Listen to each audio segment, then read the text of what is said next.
एक बात और बताइए कि ये प्याज लहसुन पवित्र भूमि में उपजता है, फिर इसे क्यों खाने के लिए वर्जित किया गया है? प्याज लहसुन कोई कंपनी में तो बनाया नहीं जाता कि भाई गंदी बात है। जहां आलू उत्पन्न होती है, जहां गाजर उत्पन्न होती है, मूली उत्पन्न होती है, ऐसे ही प्याज लहसुन उत्पन्न होता है पवित्र भूमि में, फिर इसे निषेध क्यों किया गया कि न खाया जाए? प्याज लहसुन घोर तामसिक वृत्ति है, इसके खाने से घोर तमोगुण बढ़ता है। आलस्य, निद्रा और भजन में मन न लगना और गंदे भावों का उदय होना इससे होता है। इसलिए संतों ने इसे मना किया है, क्योंकि आहार शुद्धि से ही मन शुद्धि होता है। जैसा खाओ अन्न वैसा बने मन। इसलिए आध्यात्म की उन्नति की इच्छा रखने वाले साधकों को कभी प्याज लहसुन पड़े हुए भोजन को नहीं पाना चाहिए। और जिस रसोई में मांस बनता हो उस रसोई में, उस पात्र में बने हुए खीर पूड़ी रोटी दाल भी नहीं पानी चाहिए। शुद्ध अंतःकरण हुए बिना सिद्धि नहीं मिलती, और बुरे भाव आते हैं तो अंतःकरण शुद्ध नहीं है। पर हम मंत्र जप कर रहे हैं तो क्या सिद्धि प्राप्त हो जाएगी?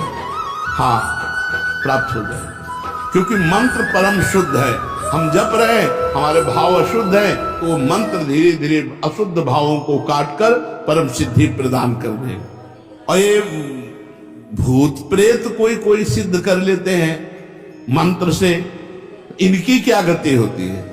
जो भूत प्रेत की उपासना करते हैं, ये तामसिक सिद्धि है, वो नरक की प्राप्ति होती है और भूत बनते हैं, भूत बनते हैं और नरक की प्राप्ति। भूतों को पूजने वाले, भगवान गीता जी में बोले, भूतों को पूजने वाले भूतों को प्राप्त होते हैं, पितरों को पूजने वाले पितरों को प्राप्त होते हैं, देवताओं को पूजने वाले देवताओं को प्राप्त होते हैं। हे अर्जुन, मुझे पूजने वाले मेरे को प्राप्त होते हैं। साधक को चाहिए दिखावे में न पड़े, चमत्कार दिखाने में। ये भूत प्रेत की, यक्षिणी गंधर्व, इनकी सिद्धि मंत्र है इनके, ये थोड़े दिनों में सिद्ध हो जाते हैं। तुम क्या बोल रहे हो, तुम क्या सोच के आए हो, तुम कहां से आए हो, तुम्हारा क्या नाम है, ये सब बातें। इससे बड़ी पूजा बढ़ेगी, सम्मान बढ़ेगा, लेकिन जाना पड़ेगा नरक ही। भूत प्रेत योनि की ही प्राप्ति होगी। रजस्वला अवस्था में माताओं बहनों को पूजन करना चाहिए।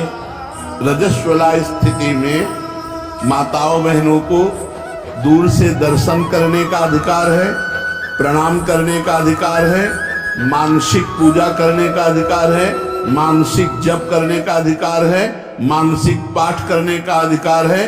प्रगट में पूजा करने का अधिकार 3 दिन तक नहीं है। जो भोग परायण है, जो गृहस्थी में है, वो 3 दिन तक अपने ठाकुर की सेवा दूसरे से करावें, क्योंकि रजस्वला स्थिति में शास्त्र निषेध करता है।